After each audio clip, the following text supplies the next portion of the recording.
Hi, everybody. Welcome to today's webinar. Glad to have you all back. I'm Janet Pershing from ICF, helping to support the Asset Building Cohorts onboarding series. You have gotten a lot of information from previous webinars about the overall onboarding process and about MTW finances. And you also had an opportunity to participate in a community of practice session where we kind of brainstormed about what your needs are. This webinar is starting a three-part series on the evaluation that's going to be part of this cohort's MTW experience. And today we're going to be going over the basics, really gathering input from you then and answering questions about the evaluation and so forth. We've left a bunch of time at the end for comments, questions, discussion. So depending on how much you all have to say, we may end up being done a bit early today. We may end up taking the full time if you have lots to offer. So just be aware that this is the first in that three-part series. In the coming weeks, we're going to have 2 additional webinars related to the evaluation, and you'll be hearing more about that the rest of the series as we go through today's presentation. And today you're going to be hearing from a number of different perspectives. The Office of Policy Development and Research, which is directing this research effort. You're going to hear from the MTW office, which you all know well. And principally, we're going to hear from the contractor team of MEF Associates and APT Associates, which is responsible for designing this study. So with that, let's do some introductions. Elizabeth, do you want to go ahead and introduce yourself and the PD&R time and say a little bit about PD&R's role? Hi, good afternoon or good morning, I guess, everyone. My name is Elizabeth Rudd, and I work in the Office of Policy Development and Research at HUD. I'm in the Program Evaluation Division. We manage the funding that Congress provides for the evaluation of programs like the asset building programs that the PHAs in your MTW expansion cohort will implement. So I monitor the work of the research team. And now I'll turn it over to Allison from the MTW office. Hi, everybody. Thanks so much for joining today. My name is Allison Christensen, and as Elizabeth said, I'm in the Moving to Work program office. So I've seen you all on a lot of the other webinars. And so great to have you here today. I'm here to answer any questions you may have on the programmatic side, but really we'll let the researchers and PD&R take the lead today. So I will pass it over to MEF and ACT. Hi there, welcome and thanks for coming. My name is Stephen Nunez. I am a senior research associate at MEF. I'm also a recent hire at MEF, and I'm very excited to be joining this team as the project manager. I also want to take this opportunity to introduce my colleagues who are the principal investigators on this project. Sam Elkin, also from MEF, who you will be hearing from shortly. He'll be doing the second half of this presentation. And our partner at APT, Larry Buron, who will not be speaking, but is here in the audience. I wanted to say hi and to acknowledge him and thank him for coming. So what is this webinar series? Well, as Janet mentioned, it's an opportunity to chat with you, to share information, and to learn from you. This is about the upcoming evaluation.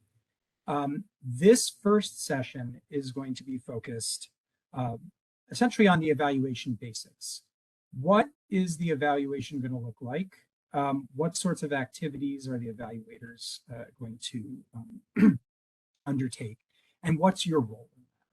Which is, in other words, what are they going to ask of you in order to help ensure that the evaluation is successful? The next two pieces of the series are going to be specifically about 2 of the options on the solicitation. The next one will be on the automatic savings program, and the following one will be on the credit building / rent reporting program. So these are going to be meant to cover specific program requirements under the solicitation, and where applicable, some of the I guess, program-specific research activities that might take place, things that are going to be only really relevant to those particular housing authorities that are implementing those programs. But it's also going to be an opportunity for us to provide you with some information on best practices in programs in this space, and to provide some recommendations from what we've already learned from our review of the literature and from what we know about other programs that have been implemented in this space. But even probably more important than that is it's an opportunity for us to listen again, to learn from you, to hear your questions and concerns, and to learn more about what you're doing. I think you'll hear from me several times during this presentation say that this feedback and this sort of interaction is extremely important to the work that we're doing during this design phase. So you'll hear that from me again. I also want to say that you are free to attend both sessions if you're interested, but we strongly encourage you to attend the session that is associated with the option that you chose on the selection notice. So if you chose to do an auto savings program, you should attend that session. If you chose to do a rent reporting, a rent reporting program, you should attend that session. I think then that would lead to an obvious question, which is, what about those of you who in the selection notice chose the PHA designed asset building option? And I think the answer there is that you should attend the session or sessions that are most relevant to the design that you chose. We know from interacting with you in the past that many of the folks who chose the PHA designed option are in fact doing an automatic savings program of some sort or a rent reporting program of some sort. So if this is the case, even if it's not exactly what the others chose, I think it's very important that you attend, because I think there's a lot of relevant information that you'll learn there. I also want to say before moving on that after each of those two program-specific sessions, we are going to set up and provide an opportunity for one-on-one discussions between the research team, MEF and APT, and with each of the PHAs to discuss your thoughts, your concerns, or on any questions that you have that came up as a result of the material that we go over in those sessions.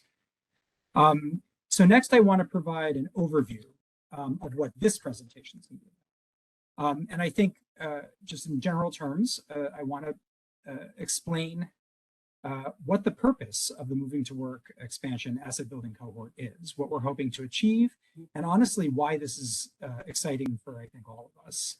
I'm going to give a little bit more detail as to what MEF and APT's role is in the evaluation, specifically what we are doing during this design phase.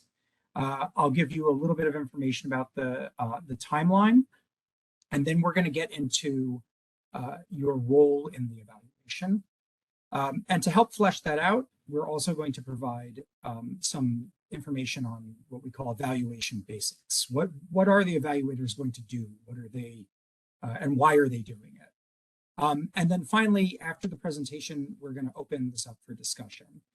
We know that you may have a lot of questions, and we're hoping that you put those questions in the chat so that our MC and the team here can collect those questions and ensure that during the open discussion period, we have a chance to address any of those questions.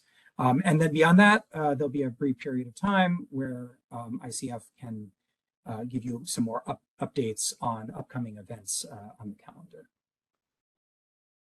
So, purpose, roles, and timeline. This is the first section here. And I think we can move on to the next slide. So, in broad terms, what is the evaluation going to do? Well, it's going to help all of us, including all of you, HUD, MEF, and APT, learn how to implement asset building strategies among HUD-assisted families, and to understand how the asset building activities that you have designed and implemented affect the families that participate. And I want to convey here how exciting this is, because the truth is that the literature around the sorts of things that you guys are doing, that you guys have designed and are developing, is actually not very strong. Although there's a lot of work in the world of savings, although there's a lot of work in the world of credit, there isn't a lot of work that's of the kind of programs that you are implementing. So for example, the savings programs that we know the most about are things like individual development accounts, retirement savings, college savings, things where the money is put away for a purpose down the road. What we don't know a lot about is how a program that provides emergency savings, savings that people can access after a brief period of time and use to pay down debt or to deal with other expenses, how they work and how they affect people's financial well-being. So what we learn here is going to be really valuable, not just for the literature, but for PHAs like yours around the country who also want to implement programs to financially empower their residents and who want to learn what works and how to do it. So this is the opportunity for that. This is very important. I also just want to say here, I think this is, I think you understand this, but I want to make sure that this is here and explicit, which is that this is not an evaluation of your housing authorities. It is not an evaluation of your ideas or your implementation capacity. You are not being graded or judged here. This is an evaluation of the asset building strategies and what happens when you implement these things. Can they be scaled? What sorts of things do we need to look out for, and what sorts of impact that they have?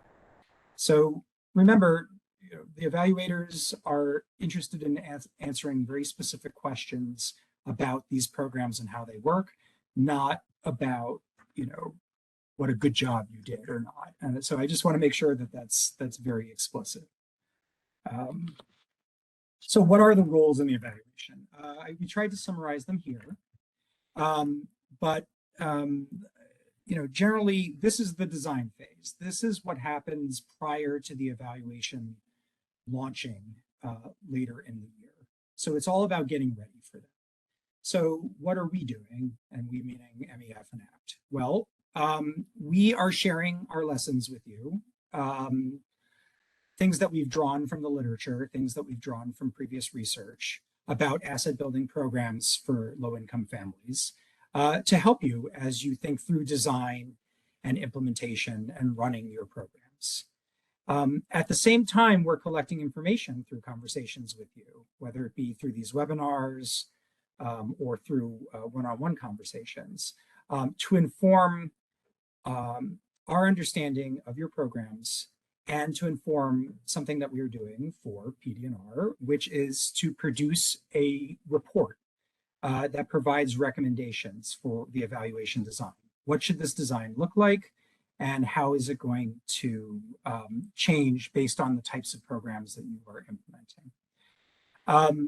So again, this interaction with you is extremely crucial to producing the best possible recommendations. PD&R, they have set the goals and the overall timeline for the research. They are going to take our recommendations and ensure that they are rigorous, that they are answering the questions that this cohort is designed to answer. But at the same time, they want to balance that to make sure that the research is rigorous, but is not too intrusive or burdensome for the housing authorities or for your residents. So we are all engaged in conversations to ensure that the research is done well, but done in a way that does not sort of burden you unnecessarily. So what's the timeline then? The timeline is, it's pretty straightforward here, but I want to make a few notes. The first is that final design recommendation report that MEF and APT are producing for HUD is going to be submitted next month. At the same time, running into next month, we are having these webinars on best practices for savings and rent reporting activities, and we're having these individual level conversations with you. So these are really a great opportunity for final thoughts and observations to shape what goes into that design report. The evaluation, we believe, is going to start very close to, if not exactly, in October 2023. So what that means is that all of us, you, PD&R, MEF, and APT, we are all going to be spending the spring and the summer preparing for that, for the launch of the evaluation component to this cohort.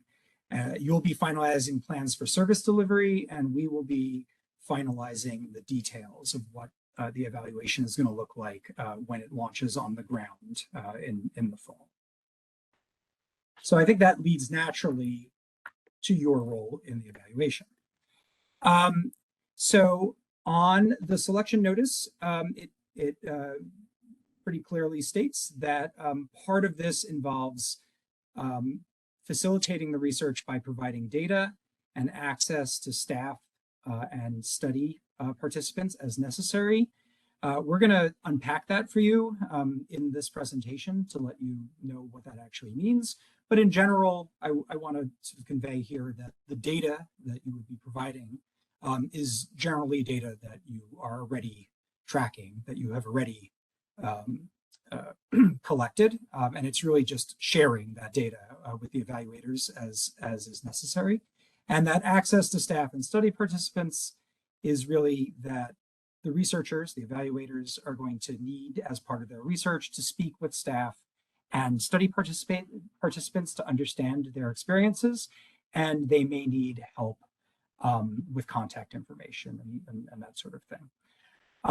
I think the most important thing that I want to convey here is, as a requirement, is that you have to start your program in coordination with the evaluators, which means that you should not begin enrolling people until you have consulted with the evaluators on their research plans and activities.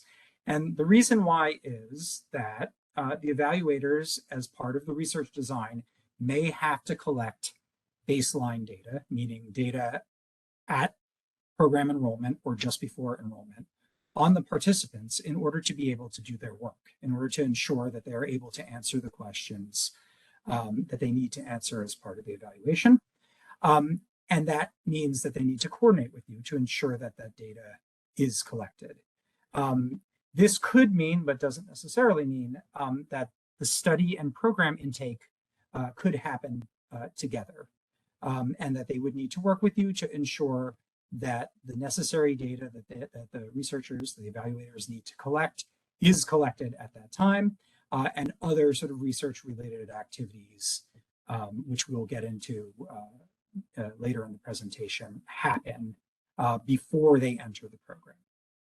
I think also more specifically, I'll just note that the requests that the evaluators are going to have are going to vary somewhat by the type of research activity that they're engaged in, and also the program type. And by program type, I mean if we are talking about the savings account option from the selection notice, or the credit building / rent reporting option from the credit notice, from the selection notice. Different programs are going to potentially require a different approach to the research, so the specific requests are potentially going to vary, and you're going to have an opportunity to hear more about that in the follow-up sessions. This is also, again, another point where I should note that there are folks who chose the public housing designed asset building option on the selection notice. Things are not set in stone, but in general, our sense is that the recommendation is that those housing authorities, their programs are going to be grouped with the other PHAs according to their program design. So as I said, many of the PHAs that design their own programs have a savings account with automatic deposits. Ideally, those would be part of the research activities associated with the savings account and automatic savings option. And likewise, those that have the rent reporting sort of component would be grouped in the research associated with those who chose the rent reporting and asset building / credit building option on the selection notice. So at this stage, I'm almost ready to hand over to my colleague Sam Elkin to get into the specifics around the evaluation. But before we do that, we thought that it would be a great idea to have a little bit of an opportunity for an interactive moment. So to run that and then to sort of hand it off to Sam, I will be turning over the presentation to Janet, the MC. So take it away, Janet, and thank you. Great, thank you, Steve. So y'all are going to see poll question number 1 appearing in the on the right-hand side. If you don't see it pop open, there should be a spot to open polling. You're going to see 2 statements there, and this is maybe the most important takeaway we want you all to get. Which is true? Are you supposed to start your asset building activities for residents right away? Or are you supposed to coordinate with the evaluators before you start your asset building activities? Choose the one that's true, and then down in the right-hand corner, you will see an opportunity to push submit.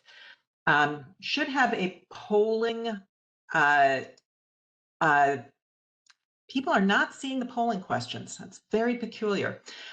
I'll tell you what, if you don't see the polling question, you can go ahead and put in the chat whether you should start right away or whether you coordinate with the evaluators. If you do see the poll questions, go ahead and choose A or B. A is start the activities right away. B is coordinate with the evaluators. Select submit. And John, you can go ahead and close that poll in just a moment.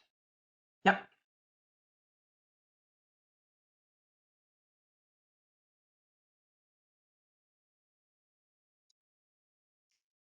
All right, so for those of you who were able to see the poll, I want to give you congratulations. I have never seen this happen before, where every single one of you who responded got the answer right. I think that means you heard Steve's message loud and clear. You need to coordinate with the evaluators before you get going. So thank you for participating in that, and I will turn it over to Sam. Thank you, Janet, and hi, everybody. And hi in particular to those of you who I spoke with in our first round of calls with you. So Steve gave a high-level overview of the evaluation and your role in it. I am now going to dive a little bit more into some of the details to give you a better sense of what's going to be involved in that. We anticipate that the evaluation will involve a few components, which will give us different perspectives to help us learn from the asset building programs that you're going to be running. I'm going to go over the types of questions that each of these components can help us answer. And then when I get to the next few slides, I'm going to dig in a little bit more on the detail of what each one involves. So starting with implementation study, the first component being implementation study. The types of questions that an implementation study asks are things like, what did staff and participants experience in administering or participating in the program?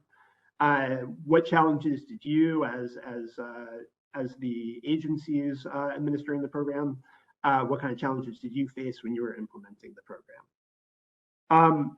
We usually get the information for the implementation studies from interviews with program staff, program partners, and participants, and also sometimes by analyzing data that we are able to get from the programs that we're studying.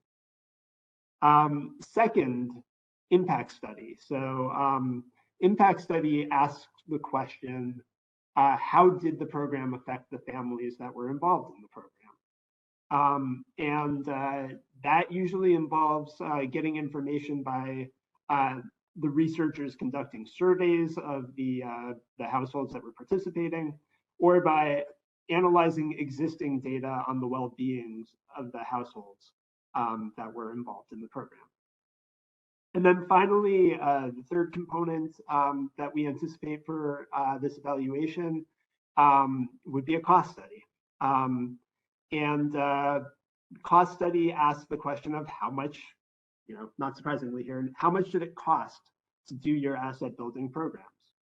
And that usually involves analyzing financial data that programs are able to provide to us. So I'm going to go over each of those in more detail. Again, starting with the implementation study. So the purpose of the implementation study is to document how each of your agencies, what activities you conducted as you've been implementing these programs, how those activities were rolled out, and the goal is to identify successes, challenges, and lessons to improve future implementation. And when I say future implementation, that's if you're continuing your programs, or if there are other agencies out there that want to replicate something similar to what you're doing. Key features of the implementation study. One, kind of as the name implies, it examines how the activities were implemented. What kind of challenges did you face? If you made adjustments as you kind of were learning lessons in the process of operating the programs, what kind of adjustments did you make? The implementation study also focuses on the experiences. How did staff experience the activities in the program? How did the households who were being served experience the program? It does not assess, the implementation study is not the component that assesses how effective the activities are. And in other words, it's not the part of the evaluation that tells us if the residents are better off from having gone through the program, but we can still learn a lot. We can still learn from your experiences running the program, things that would be useful for other programs in the future that are trying to do similar things, or learn from your experiences. If the other components of the study tell us that, in fact, something was effective or was not effective, the implementation study can help us interpret those findings. It's kind of, if you think about another program in the future, that another agency in the future that might want to operate a similar program to you, and they hear that what you did had proven effective, they kind of need to know what it was that you did, and the implementation study is providing that kind of context.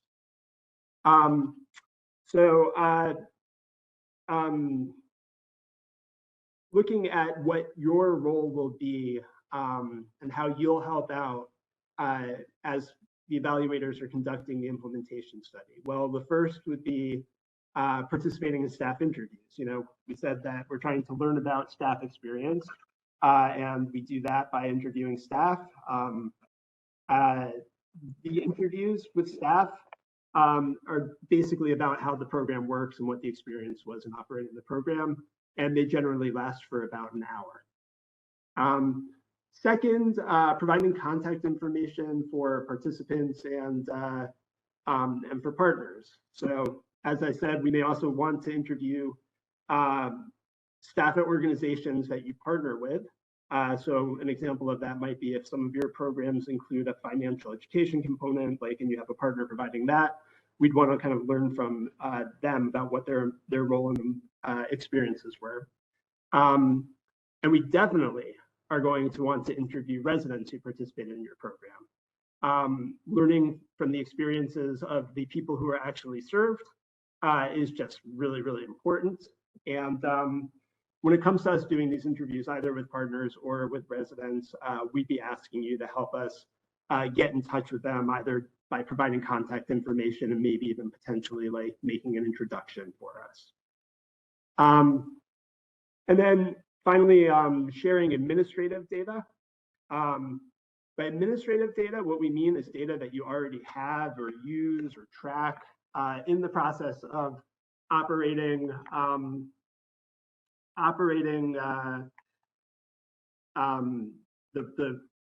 the agency and operating the services that you're providing. So I want to be really clear here. This doesn't assume that you're going to be collecting new data. What we're really going to be looking at is if there are things that we can do with information that you've already been tracking. And examples of the kind of information that you might be tracking, either that you're already tracking and running your agency, or that you're going to start tracking as you start these new programs, are things like milestones, in the savings program, if how many participants met their savings benchmarks, participation, and then specifically in the savings programs, things like if you're tracking the deposits that you're making into the savings accounts, if you're tracking the withdrawals that people are making from the accounts, and the reasons for the withdrawals. Now, that all relates to tracking that you're already doing. So if you are holding the accounts and as an escrow account, and tracking those things, within your agency, or kind of tracking activities of your participants, that's what we would be asking you for. We're not anticipating that you would have to go and get data from the bank so that you understand what's happening in bank accounts that the residents already hold. No, it's just the stuff that you're already tracking.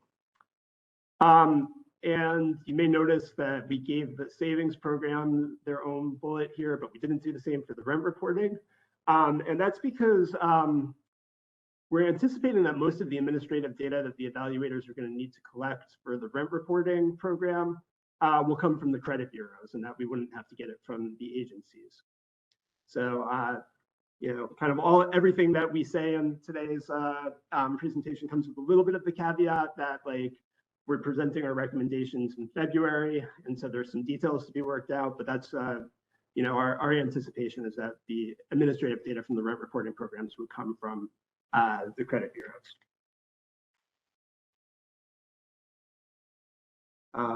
And yeah, thank you. Next slide.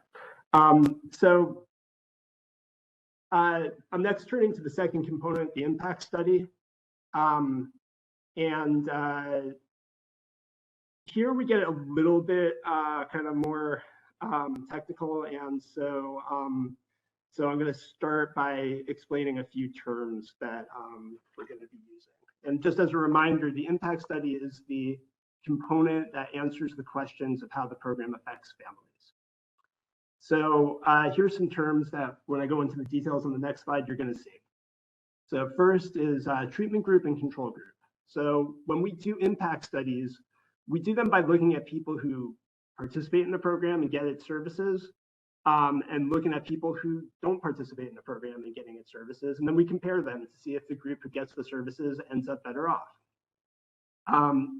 We, as researchers, will often refer to the group that participates in the program as the treatment group. That would be the folks who are getting the savings accounts, or the folks who are having their rent reported. And then the control group is the group that doesn't participate. So in other words, you'll be giving asset building services to the people in the treatment group. You won't be giving the asset building services to the people in the control group. This ties to something that you probably are already aware of about the requirement in the selection notice not to serve more than 50% of the households. And that was in there kind of particularly so that we would be able to be sure that we could create treatment and control groups. The researchers will help you figure out who's in which group. That's on us to figure out how to set that up, and to help you know how to work with whatever processes we set up for that. And so for now, since all of that's still kind of to be worked out, what we're asking you for is to wait until we've gotten things in place before you start enrolling people.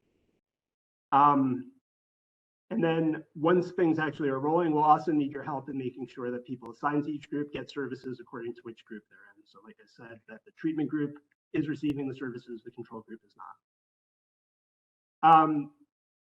So then that gets us to the next, on the next bullet is sort of coming off of that. The question is, how do we figure out which is in which group, who is in which group? So researchers often consider what's called a randomized control trial to be the most scientific way to conduct an impact study. And what that means is that we decide whether a resident is in that treatment group or a control group randomly. So for example, if somebody wants to enroll in a rent reporting program, it would be like flipping a coin to determine if they're in the treatment group and you do the rent reporting for them, or are in the control group and there's no rent reporting done for them. I'm saying flipping a coin. Obviously, we're a little more high tech than that. We'll do it with a computer, but it really is essentially just the same thing as a coin flip or a lottery. Depending on how we set things up in terms of your role here, you may be the one to actually click the button and do the computer coin flip. When it gets to that point, we'll provide training to make sure that you all know how to do this. And I'll say that this is pretty common for studies to kind of use this kind of model. You know, in studies that we've done, you know, including studies with housing authorities, you know, this is a process that plenty of agencies have been through before, and it's not really as complicated as it might seem right now. So, moving on to the next item, informed consent. So this really ties to the fact that we're going to do the evaluation, taking all the usual steps that we as evaluators take to protect the people who are part of the study. And one of the kind of components of that is to make sure that before we do certain activities, and that may be conducting random assignment or doing certain surveys or interviews, someone explains the study to the people who are being studied. And then gets their consent to be part of the study, or to be part of the activities that the researchers are doing. Now, while we're still kind of working out the details of the study design, it's likely that somewhere along the line there will be some sort of informed consent process. We'll develop that, and it may be something that for at least some of the programs that we would kind of need your help to kind of incorporate getting that informed consent, you know, while you're doing some doing enrollment or something like that. And I'll talk a little bit more about that on the next slide. One thing I should point out, for those of you doing rent reporting programs, I think it was already written into the selection notice, and something you may already be planning is getting informed consent to actually do the rent reporting. Now that's different from informed consent for the study. And I want to make clear that that's a different thing, but at the same time, you know, as we're considering about how to set up these processes and everything, we can consider if there's ways to streamline the two. And then the final terminology here that I want to explain is baseline. We may need to collect data from participants right when they enroll, and that collection of information at enrollment we call baseline data collection. Again, something that it's still as we develop our recommendations, whether that's going to be needed, but we anticipate that there's a good chance that at least some of you, for at least, you know, one of the studies of the probably on the rent reporting side, we might be asking for baseline data collection, and that might be something that we ask for your help with, because it's kind of makes sense to do that kind of during an enrollment process. It'll be a limited number of questions, and we would set up for you kind of what that would look like. So I'm gonna, before I move on to the next slide, where I'm gonna kind of talk through the details of the impact study a little bit more, I'm gonna hand back to Janet for our next interactive exercise. Thanks, Sam. John, let's go ahead and launch poll 2. For those of you who had any difficulty finding the questions last time, you should see a poll opportunity in your lower right-hand corner if it doesn't just pop open.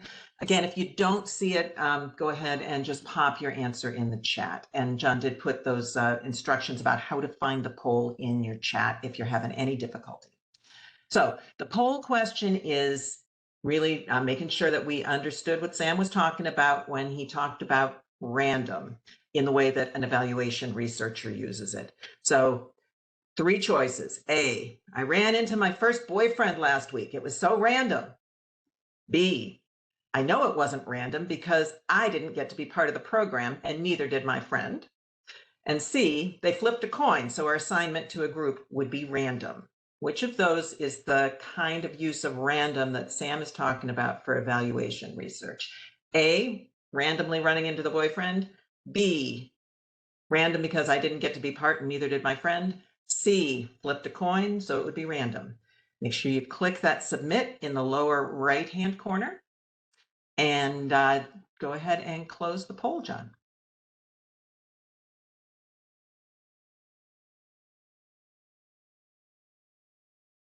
All right, again, as for those who were able to find the poll and answer, it looks like we got 100% right on the definition of random.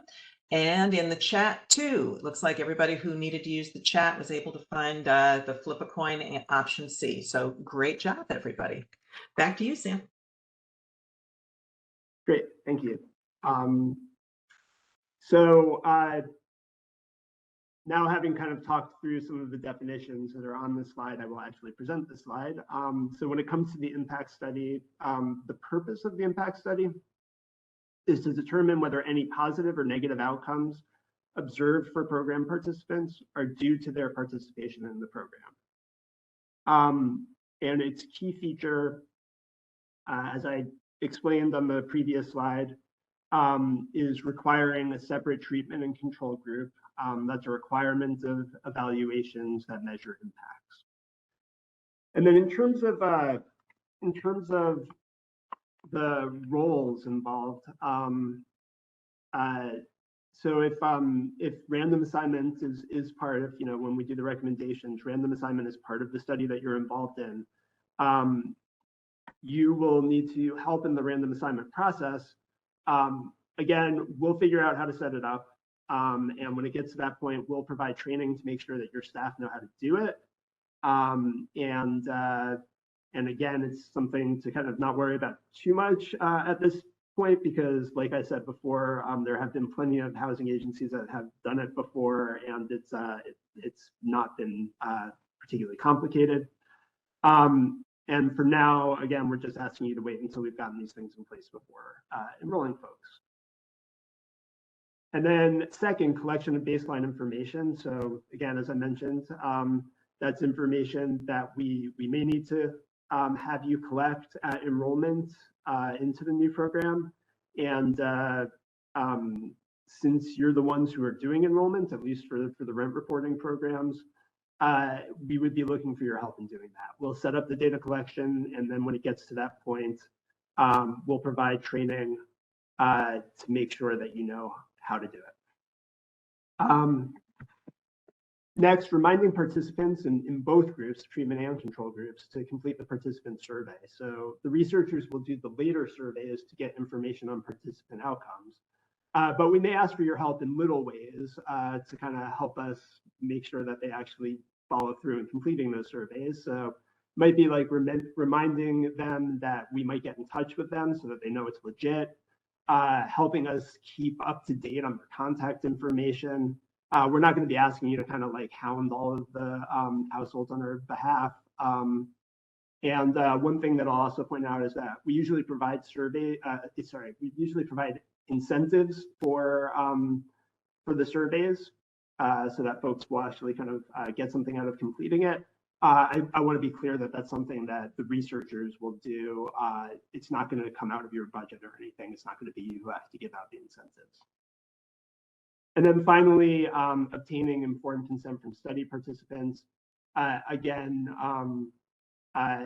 that's something that often kind of, if it's needed, gets incorporated into the process of enrolling participants into your program. And so it's something that it will likely kind of need to ask for your help in getting that informed consent.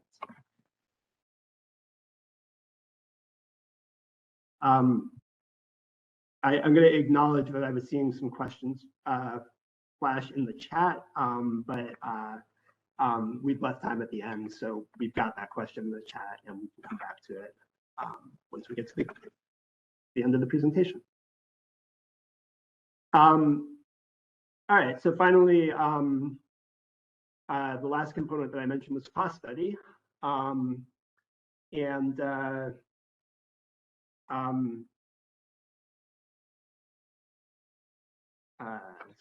So yeah, the last component that I mentioned was the cost study. Purpose of the cost study is to assess what it costs to start up and sustain asset building activities. I'm sure you can imagine why it would be really useful for other agencies thinking about doing similar programs to have a sense of how much that would cost. So key features, cost studies are based on admin data and financial data that you already collect. Generally financial information that you're collecting anyway, just in the course of operating your agency. There are a couple of extra things that we might ask for, and I'll get to them when I get to the kind of next part here. But I think we also want to be clear that this doesn't require data from households. This is financial data, it's data on cost. So what will your role be in helping us with the cost study? So the first thing would be kind of helping us get information, providing us with information on staff time and expense. The expense part of that is obvious, you know, how much are you paying staff and stuff like that, the staff who work on the program. I'm not sure how you track time. It's possible that some of you already are kind of tracking time in a way that would kind of give us the breakdown of activities that would be needed for the study. If it does end up that we need that kind of information, it's not something that you already collect, that would be an area where we would provide guidance and tools to kind of to track staff time in the ways that we would need for the study and in a way that wouldn't be too much extra work on your part. So that's the one place where it might be a little bit of extra tracking for you. But the rest of this stuff is all stuff that I think you track as part of just operating an agency, operating a program. So next item, fees to partners for services, if any. Again, if some of you are working with a partner that provides financial education and you're paying them, or you're in an MOU or a contract with them or something, we'd want the financial information on how much you're paying in terms of fees to partners for services. Other costs, for example, supplies, that's usually going to be at a high level. We don't need the evaluation always to understand every detail of the different types of supplies unless it's really specific to what we're trying to understand. And again, it's stuff that you're already tracking because you're operating an agency. And then in terms of specific asks that might come for each of the different types of programs. So for the savings accounts, the transfers to the participants, you'll be making deposits into participants' savings accounts. So we'll need to have the information to know how much you've actually put into the savings accounts. And then for rent reporting, you'll be working with either credit agencies directly or through third parties. So any fees that you're spending, that you're paying to be able to have those services.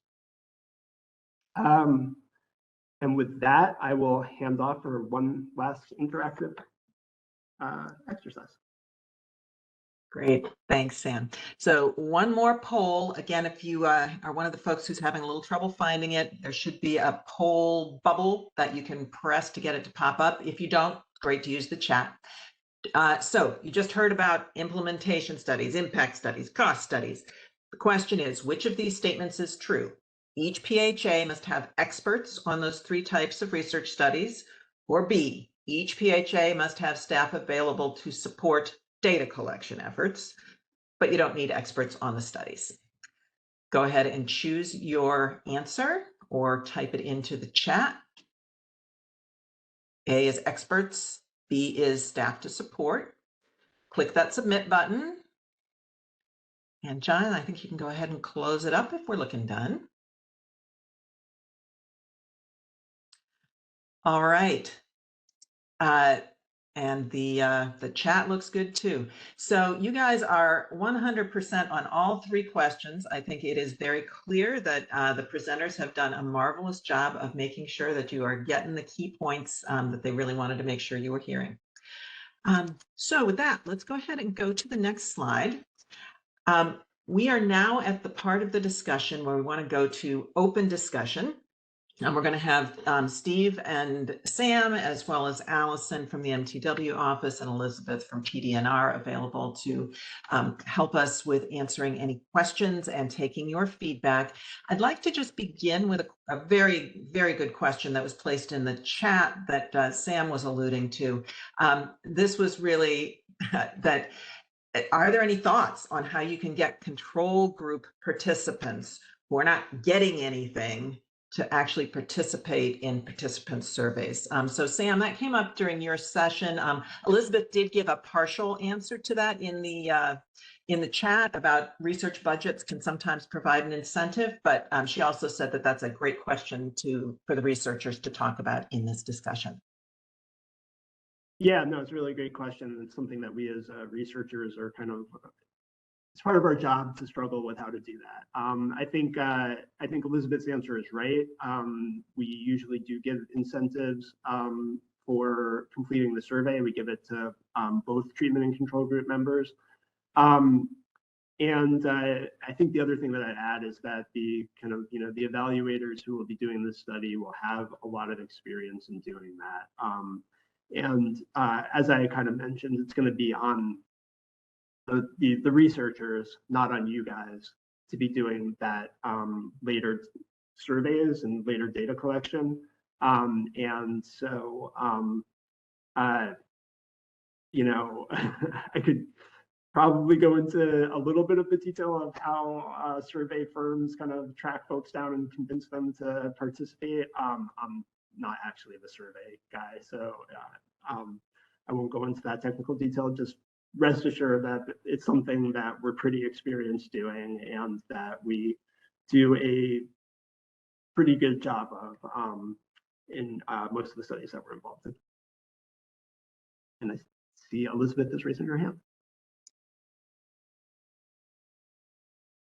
I'm thinking also we'll discuss this more in the next two webinars, the one on the savings option and the one on the rent reporting option, because I think there are ways that actually you could include control group members.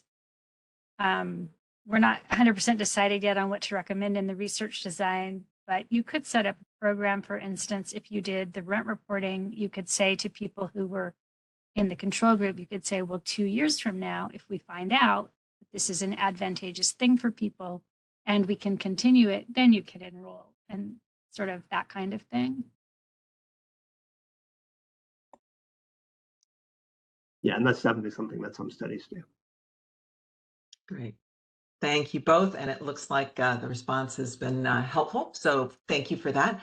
That was actually the only question that showed up in the chat during the discussion. So I want to just invite everybody to think about the kinds of questions and the kind of input that you might have for this group. Maybe let's start by thinking back to Steve's section where we were talking about the purpose, the roles, the timeline, and the kinds of questions you might have about that section of the presentation. And while you're thinking about any questions, getting ready to enter those in the chat, I see Elizabeth's hand is up again.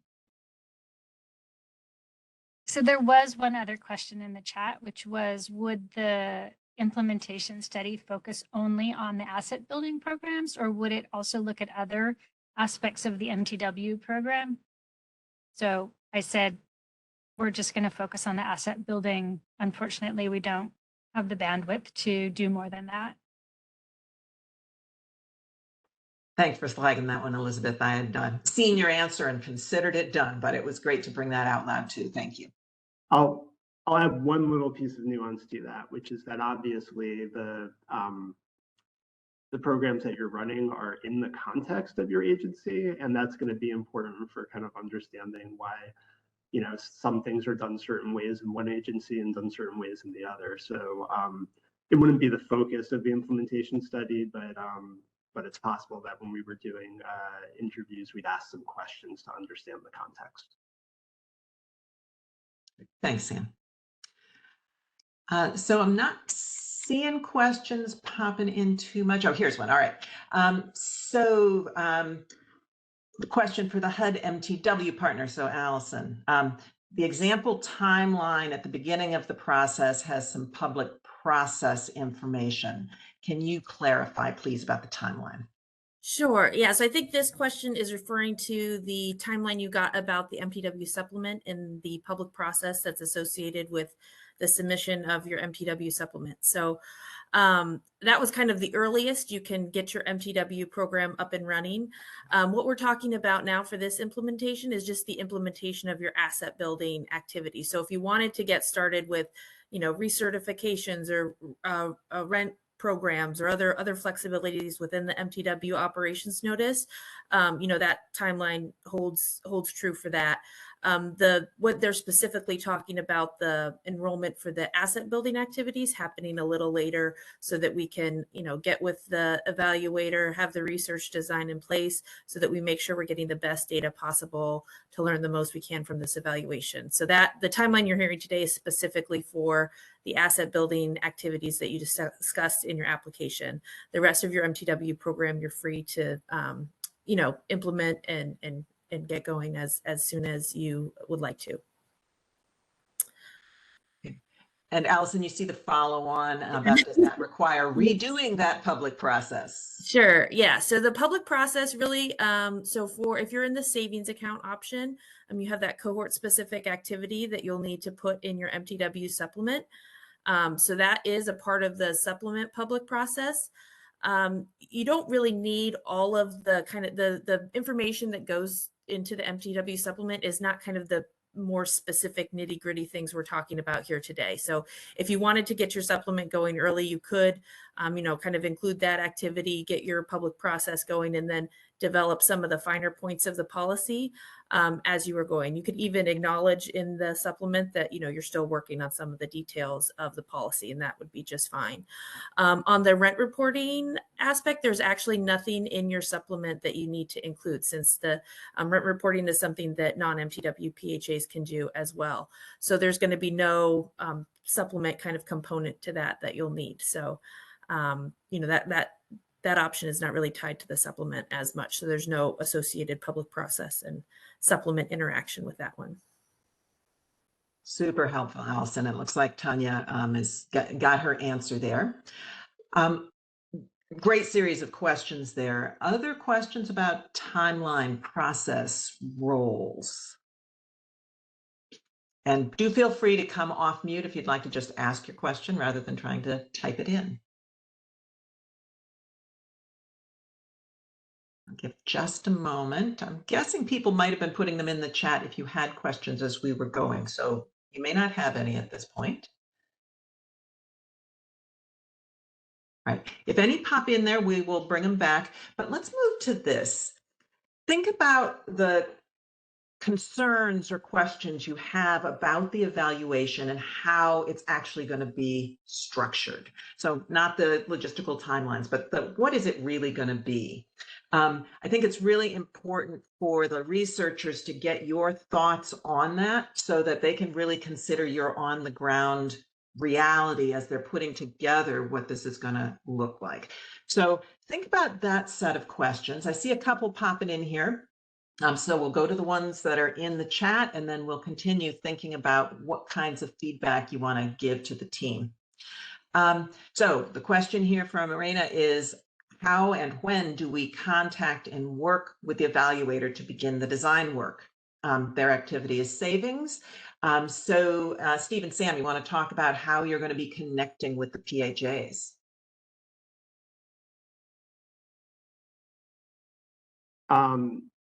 Sure, I can jump in on that. And I will give a partial answer, but I'm going to punt a lot of this to Elizabeth or Allison.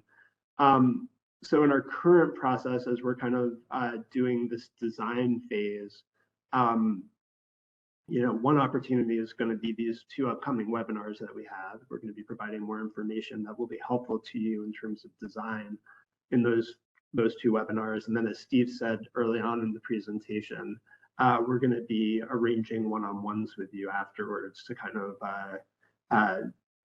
give you an opportunity to kind of more directly ask some of your questions or to talk with you about issues that came up in the 3 webinar series.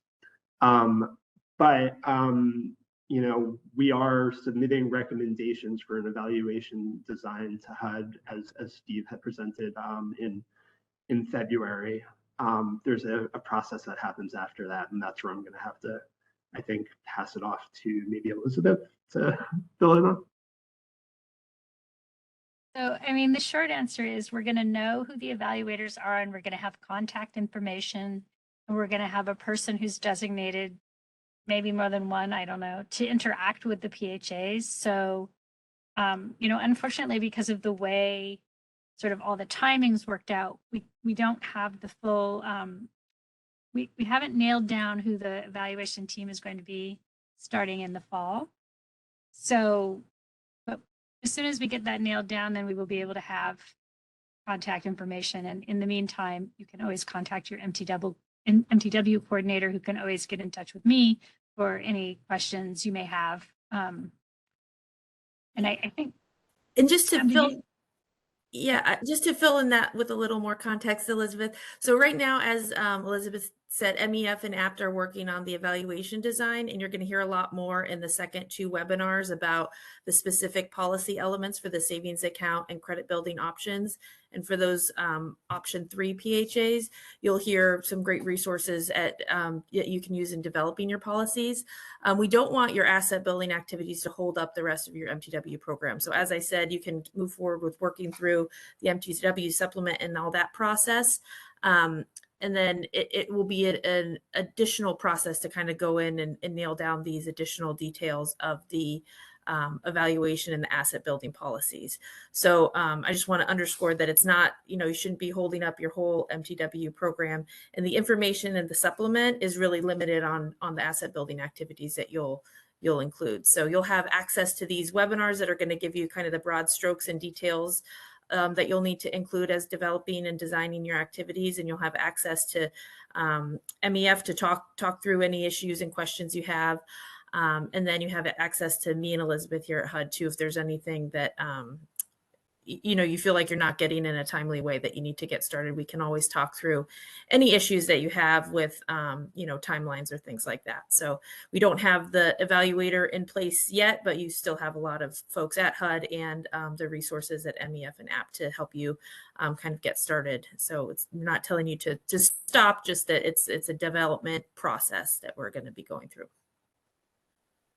And Allison, would it be fair to say that once the evaluation team is in place, they will be reaching out to the PHA? The PHA doesn't need to identify that person and do the reaching out unless they have immediate questions. Yep, absolutely. Yep. Great. There's also a little correspondence in the chat, Allison, about who and where exactly are people supposed to reach out? Do you want them to use the asset building cohort email address? Do you want them to reach out to their field office? Where would you like them to go? Sure. Yep. So if it's a question just about your MTW program or just anything, generally about your PHA programs, then your field office contact is also always your first point of, service for your MTW or program needs. So if it's anything about the supplement or your public process or anything like that, definitely your field office is the first stop, and they will bring in the desk officer in the MTW office if needed. If you have a question specific to the evaluation, then you can use that MTW asset building at HUD.gov address. And then that will go kind of to the headquarters folks if you have, on evaluation design or anything like that. But if it's about any of the kind of nuts and bolts of your program, then your field office contact is your first stop. Great. And Allison, I'm going to keep you on the hot seat. I think we need to go back again and think about the supplement and the community process and what you can do now and what you can't do because you don't have all the details nailed down. Sure. Do you want me to go over? Yeah, if you would go over, there's another question just asking about the community process. And do they have to wait for contact from the MTW evaluator before beginning that process? So if it's the public process that you're undergoing for the MTW supplement, so is what I assume the public process is. So as a part of your MTW supplement, that submission, you have a public process where you put your document out to the public and you have a public hearing to discuss those items. So in there, it's soon to be starting that, but if you've got your ducks in a row to get that process started for your overall MTW program, that's fine. You can include, if you're again in that savings account option, you can include the cohort specific activity or cohort specific waiver as a part of your supplement. But since since we still have a lot of the kind of details of each policy to figure out, if you're in that savings account option, that the information in that activity waiver might not be as complete as it would be if you submitted your supplement 6 months from now. So you may need to say, we're still working out some additional details to be in compliance with the evaluation or something like that. But you could still put it out to public process while you're developing the activity. It's kind of up to you. And often, the public process is meant as a, we want you to take comments that you hear from the public and use those to inform your activities. So it's not uncommon that, what goes into public process might change a little bit depending on what you hear from your community or what you might learn about the evaluation and while that document is out to public process. Raina, do you want to come off mute and just clarify your question if that didn't get you clarity? Hi, can you hear me? Mm-hmm. Yes. Great. So we actually already have our public process for the MTW supplement scheduled. We've got our MTW supplement done, and it's going before our resident advisory board. But what I'm trying to get clarity about is not the MTW supplement, but the design phase of the asset building activity, wherein we would be working with community partners to get their input on that. And so we had anticipated we would begin that work this spring in order to be able to implement in July. But what I'm hearing, and I just would like to confirm, is that you're asking us not to do that, but to wait until the evaluators get in touch with us and we can begin design work with them first. And I just need to get clear. Thank you. Yeah, I think if you're doing a public process that's specific to your asset building activities, it may be best to, I think, at least wait until after those, depending on what option you're in, that February 8th or 15th webinar, I think is going to be instrumental in hearing kind of the specifics for that policy. But the, MEF and APT as the designers of the evaluation are going to be available to you to answer questions too. So I don't want to tell you that you definitely have to hold off depending when on the spring it's going to be. But, if you're submitting your supplement in July and I guess you must be the savings account option if there's a. We are the savings account option, and we've included, we've mentioned it in the MTW supplement. We don't have a lot of details about it, but yes, it's in there. But I'm just more concerned with not the MTW supplement. I know what we're doing there, but the separate process of the design and input from partners in the community about the asset building activity specifically. So yeah, so I think that you are going to want to hear from the evaluators definitely, or from MEF and APT definitely on that February 8th webinar. And then you can decide after that webinar if you think you have enough, because that will give you the majority of the information I think that you need on how to move forward, okay. At least to be garnering input and things from your community.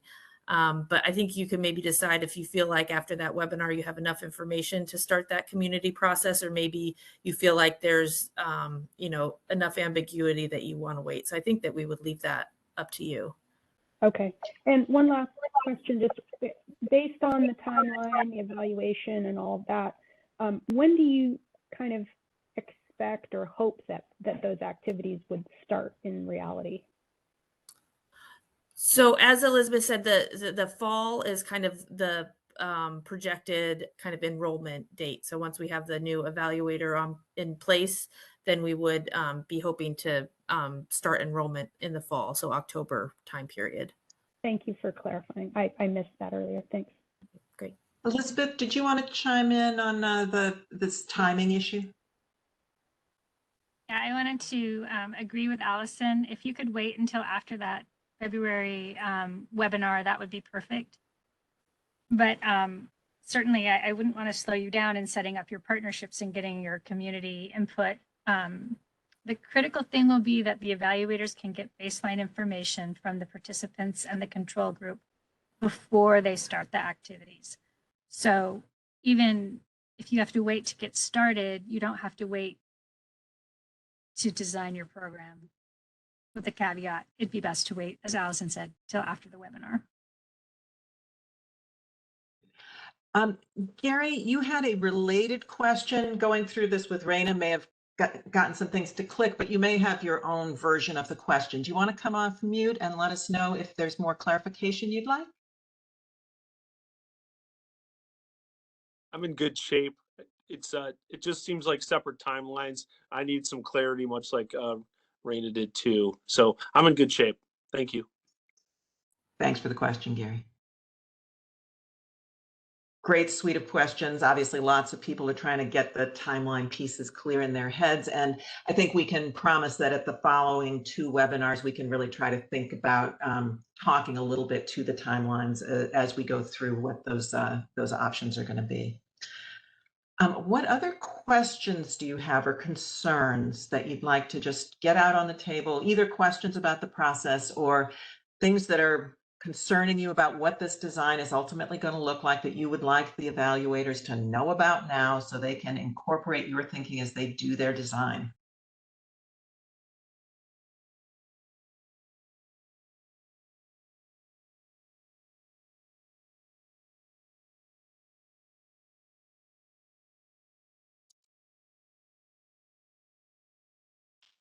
While you're thinking, I will mention a topic that I know came up when we talked about what kinds of things you might want to be doing in your community of practice. There's a fair amount of discussion around what are residents going to think and how are they going to perceive what's going on with the evaluation. And I felt in those discussions like there's a fair amount of energy and concern about how this would translate for your residents. So I'll put that out there as just something to think about. Is that something that you want to bring up in this context to talk to the evaluators about?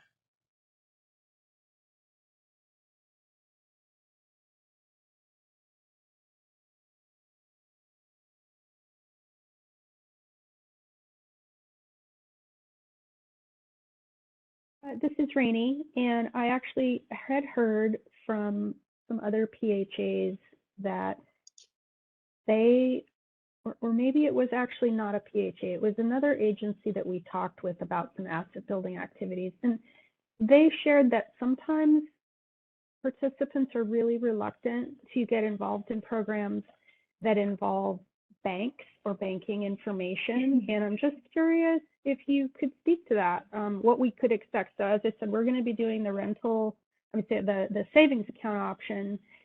And in a way, it seems like a real no-brainer. You know, we're going to give you some money, so this is great. So why wouldn't you want to sign up? But there's apparently a real distrust issue that we may have to overcome. And I see somebody nodding on screen here.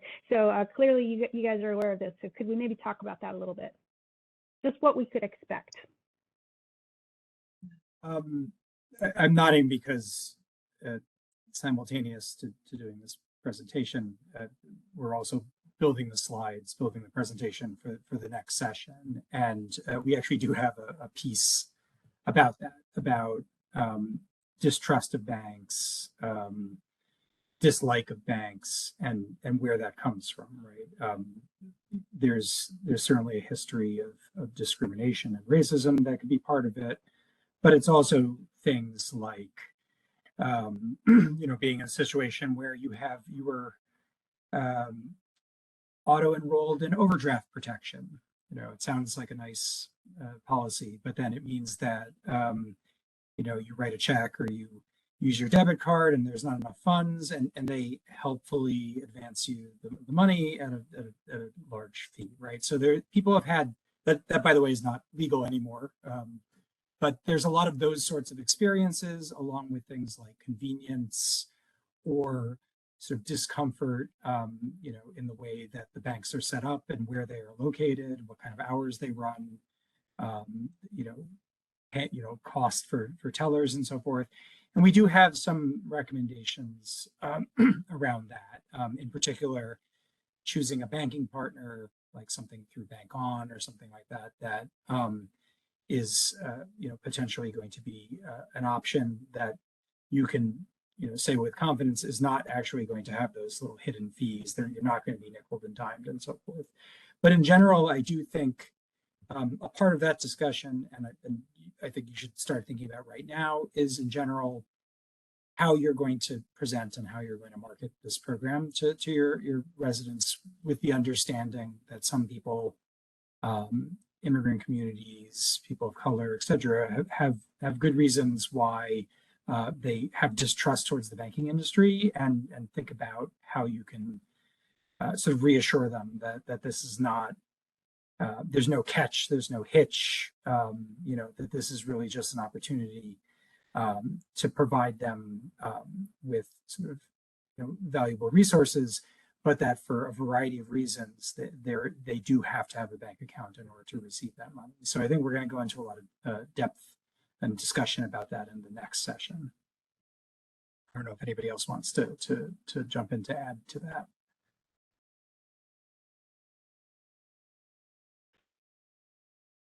I think it's great, Steve, that we know that there's going to be more discussion on that coming up.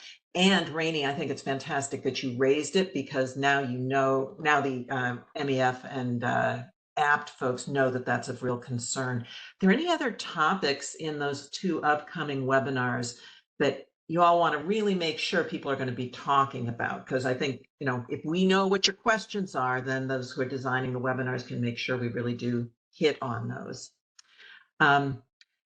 In the meantime, while people are thinking about what they might want to make sure we hit on in those webinars, there's another question from Gary talking about random selection. If they decline, what does it look like? How do you replace them? What do you need to think about? What do these folks need to be thinking about in terms of that random selection and the issues you might run into there? Steve, you want to tackle that one?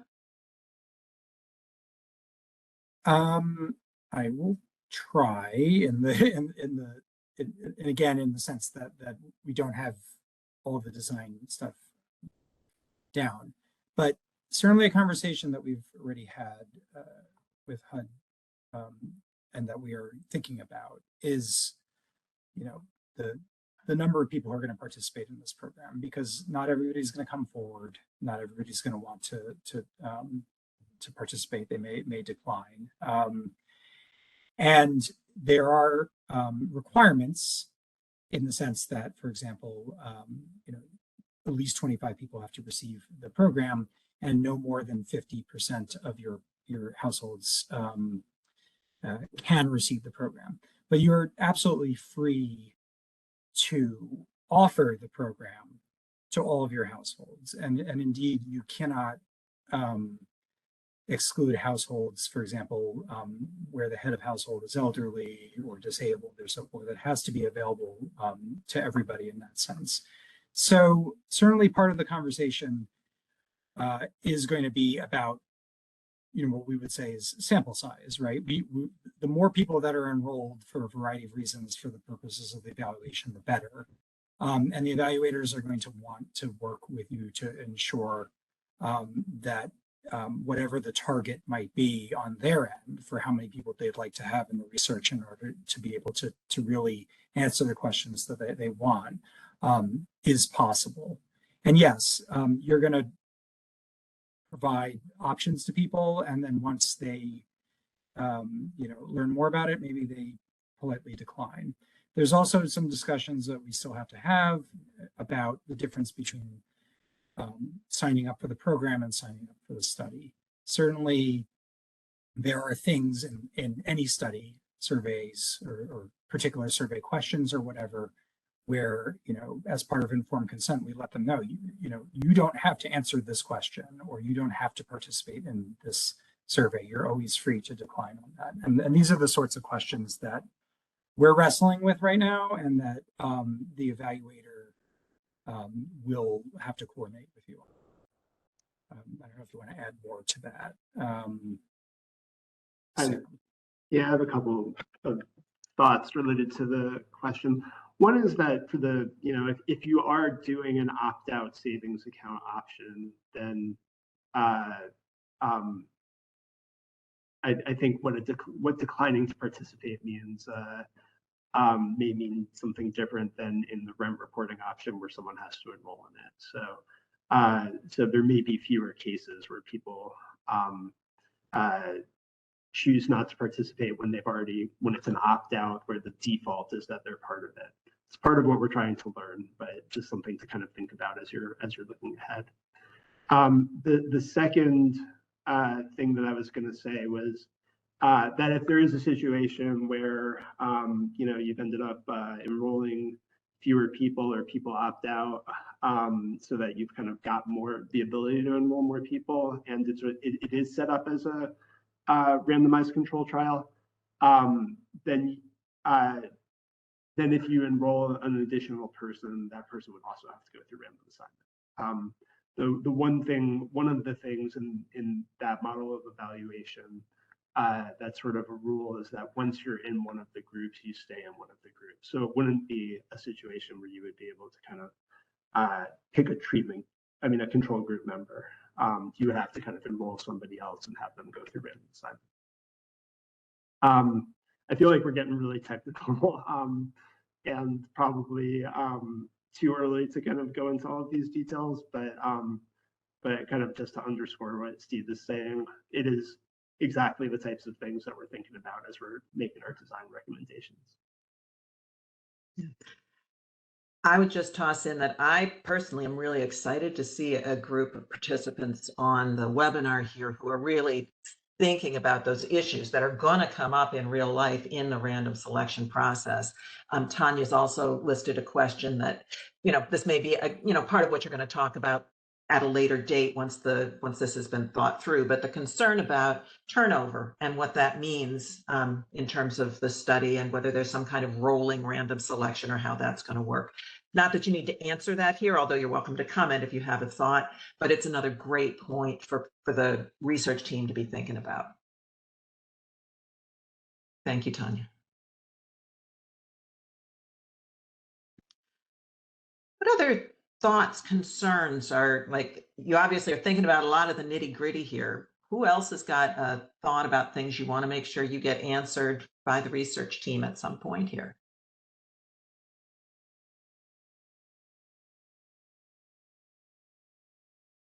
And while you're thinking about that, I had one other question I wanted to put to you, which is, the researchers obviously have got their research questions that they've been charged to look at, but what are you actually interested in knowing coming out of this study? Are there things that you hope you are going to be learning and you want to make sure that, if at all possible, the research covers? Because this can serve your needs for information, for answering your questions about the programs, if you get the question into the queue at this point while the design is getting put together. Any questions you'd want to raise to make sure they get answered?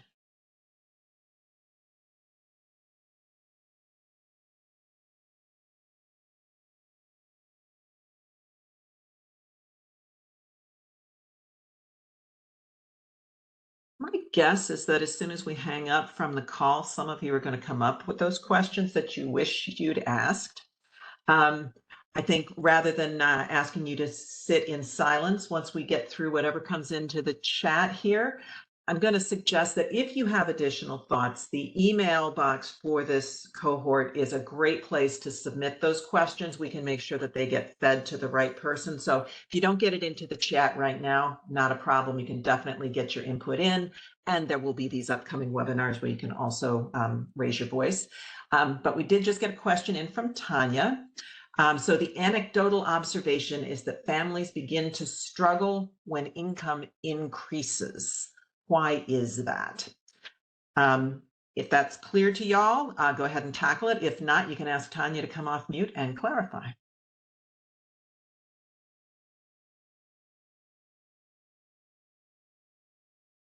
I think that's a relatively clear question. It's big. I think if as part of this study, it would probably be kind of more focused on the two particular types of programs that we're looking at, and how the effect of savings account, or the effect of rent reporting kind of might lead to families struggling more or less. But it's a hugely important question, and overlaps definitely with the kind of research questions for this study. And that kind of thing is in part what you can get at, not just through the surveys, but through that implementation analysis where you're talking with folks about their experiences in the program. So, imagine we found savings went up, and then for some reason material hardship went up too, right? That would be mysterious if we were just looking at the numbers. But, when paired with an opportunity to sit down with people and say, as soon as things started to, turn around, then, my cousin showed up and reminded me that I owed him some money, right? Like, people come out of the woodwork, whatever it might be. That's an opportunity for us to kind of understand that because, as Sam said, it's a big question and there's a lot of sort of moving parts to people's financial health and well-being. And understanding that is really why we typically build in an implementation study to go along with the straight impact evaluation. Thanks, Steve. Rainey, you will find that Allison has responded to the question about the email box for the cohort in the chat. Many of you may want to access that. I'll also have that on the last slide of the deck. So you can get your questions in one way or the other. Let's take a look at Jessica's question. I guess it's really a suggestion about what they would like to learn. The suggestion is to see how many of the participants continue to utilize the bank account after they have access to the deposited assets. Is that something that's already in the pipeline, or is that something you'd consider?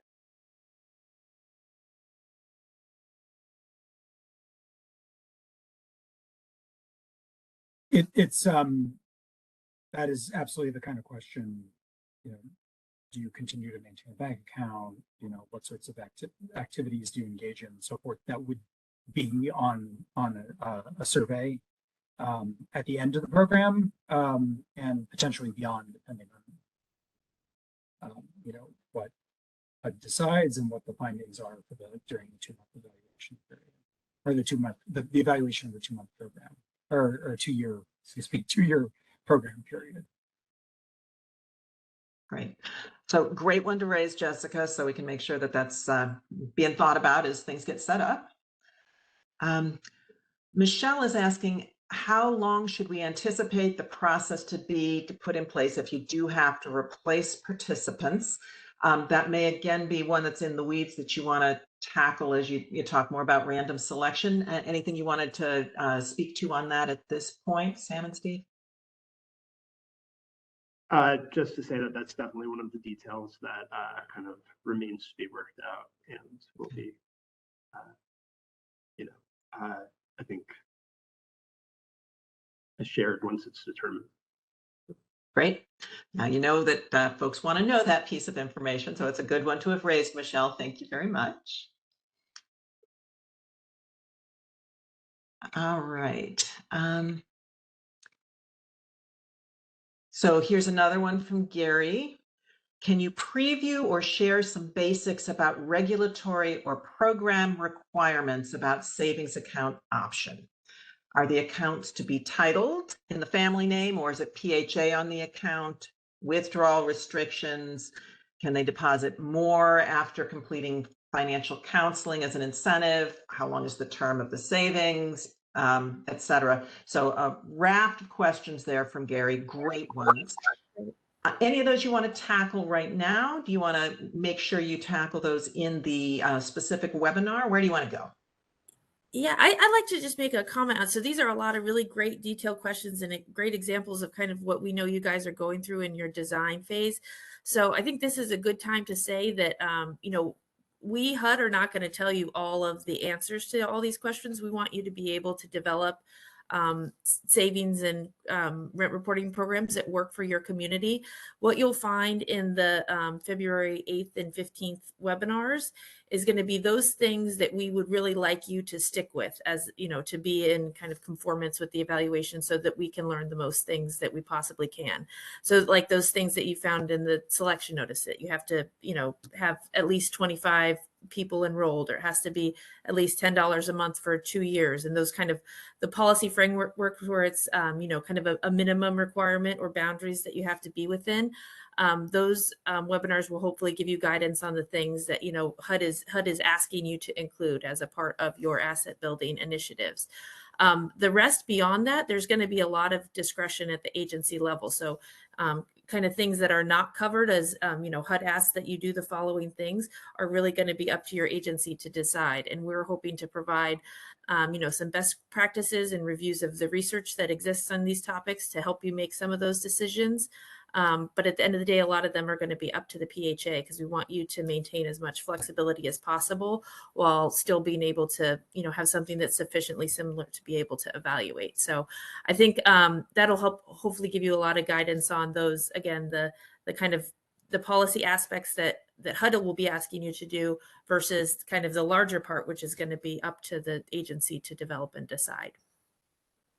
Great. Thanks, Allison. And Steve and Sam, this gives you a nice flavor from Gary about the kinds of questions that he's hoping will be answered and really trying to think about what's going to be specified by HUD, what's really going to be up to the PHA, I think will be a key part of those upcoming webinars. Yeah, I agree. It's really useful to be getting these questions now so that we can do a better job of answering them on the next couple. Absolutely. Thanks for putting that in there, Gary. Melanie submitted a question. When somebody is placed in the control group and they're not going to get that savings account, how do you break that news to the family and how do you do that in a trauma-informed way? What she's saying is that she's participated in random selection studies and sometimes the disappointment of being in the control group is overwhelming and emotional for the family. How are the folks who are breaking that news supposed to handle that? That may be one, again, where you don't have an immediate answer, but anybody got any reflections for now before we get to the next webinars? I think that that's something that the evaluators will kind of work with the agencies to make sure that they kind of have a sense of how to do that. I think when we've done random assignment studies in the past, we always build in a training for staff who are going to be kind of delivering that news to both give our kind of like best advice to it, but also just to make sure that they kind of have a chance to practice it before they are actually in doing it with a client face to face, and are a little bit more comfortable with kind of being able to not just deliver the news, but kind of give a heads up so that it's not going to come as a surprise or anything like that. That might be a possible outcome. So. Great. Looks like you're hearing Melanie, and making sure that there's more discussion about that and planning for that as we go is going to be pretty critical. So that's wonderful. And Rainey's just re-emphasizing that making sure it's trauma informed is really important. And so I think just as a flag for the evaluation team to really keep that human element firmly in mind is coming out here in the chat. Super useful, everybody. What else? What else do you want to make sure is being kept in mind as the design is coming together?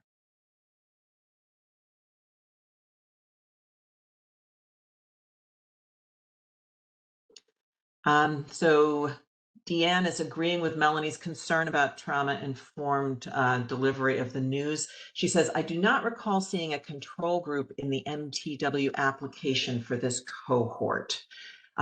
Allison, I think maybe that's one for you. Yep. So it's addressed in both options. I think it's under the, let me look here. If you go to, it's under each of the specific options. If you go to the number of households, we talk about random selection, which is the assignment of a control and treatment group. So we don't get into the technical language, but random selection results in or random assignment results in a control group and a treatment group. Okay, so maybe I was misunderstanding Melanie's question. So if we selected, or we said we would have 500 households participate in the asset building cohort, and we have to do random selection, right? Correct. So, and we have that with the evaluator once. We have another meeting next week. But so our plan was, I thought what we understood, we would send out letters to everyone, because it doesn't matter if their family's elderly, disability, whatever, send it out to everybody. and then have a randomized way to select the 500 households. And then they're in our study. Yes, so Right. the 500 would be the treatment group, Okay. and then everybody else that wasn't selected would be the evaluators. Correct me if I'm explaining that in too layman's terms, but that's generally how you got it. So the 500 are who For the will be in the research and the study and the design for the 500, but we're not comparing them against the non-500 who, like, we're not doing a study of those 500 who were not selected. No, Right, on the contrary, we're comparing those in the treatment to those who are not in the treatment.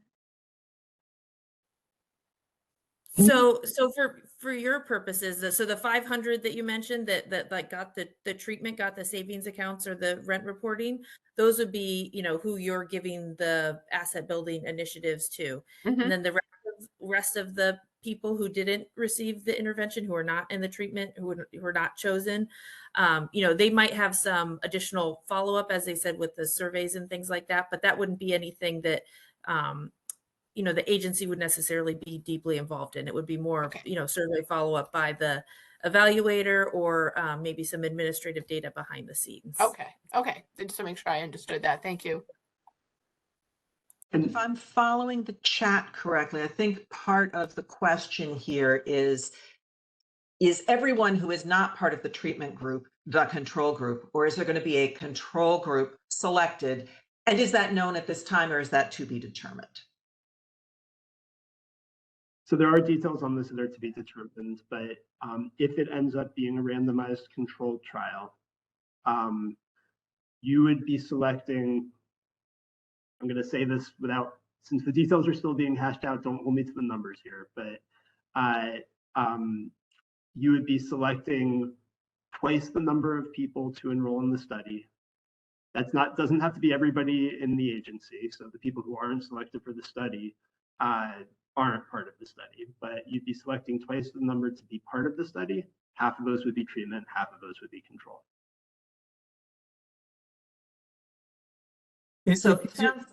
Go ahead, please.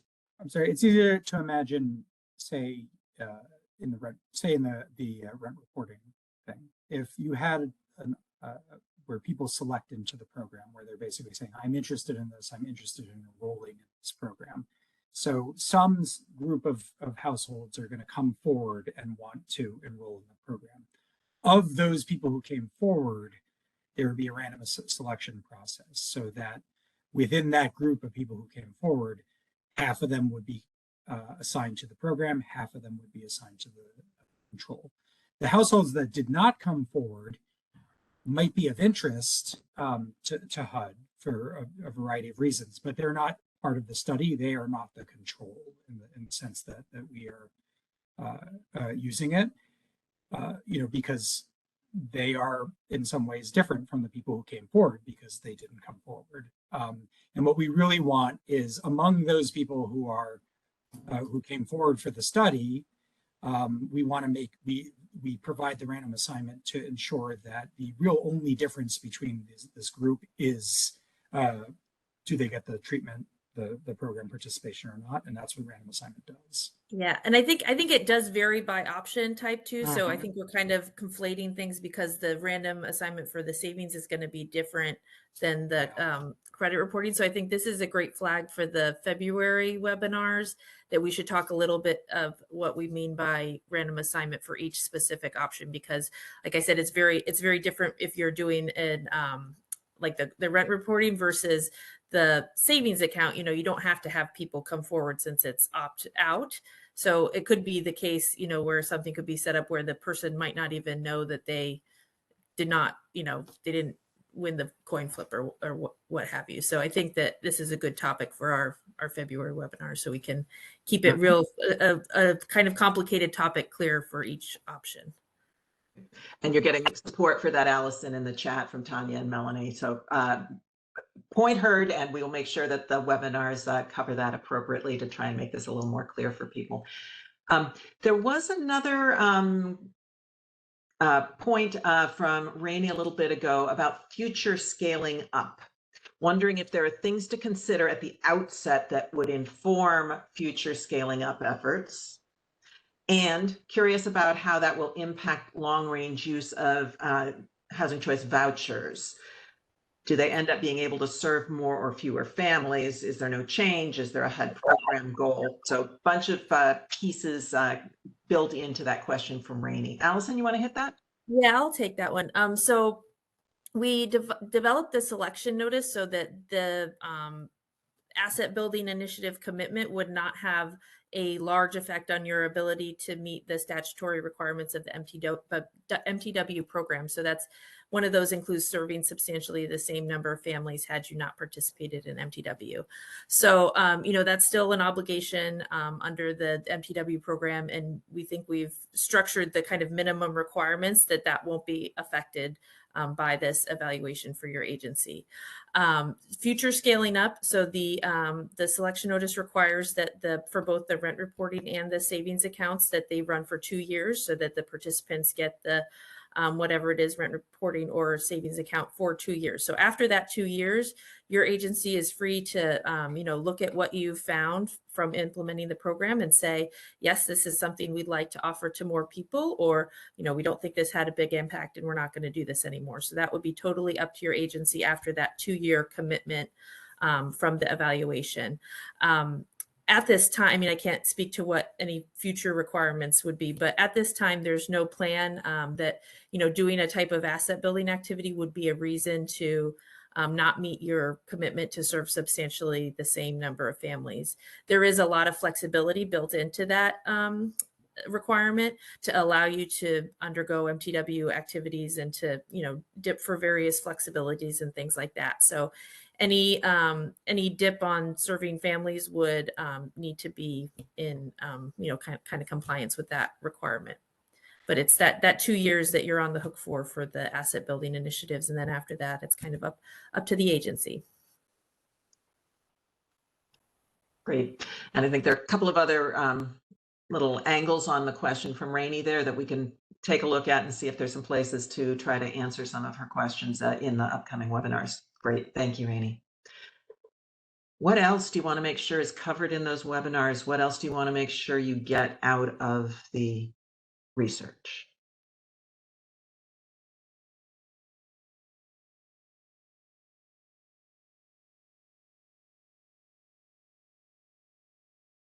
All right. I do want to. Oh, go ahead, please, Steve. Sorry, I just want to the extent that it connects to the research, the future scaling up part. The implementation, the impact, and the cost studies, those components are all meant to inform, you and others going forward as to how these programs could be scaled up. If you would like to scale them up, what sorts of things you might have to consider. So things like, fixed costs to get things running, the maintenance costs, all the sorts of things, all the sorts of sort of experiences that you have, ramping up a program from the first few people who are receiving it all the way through are going to be part of that analysis. And hopefully at the end of that 2-year period, you'll have a report on all of these things that can help inform your decision of whether or not you want to expand these programs, and if so, how you want to do that. Great, thanks, Steve. With one caveat that sometimes reports take a long time to write. Yeah.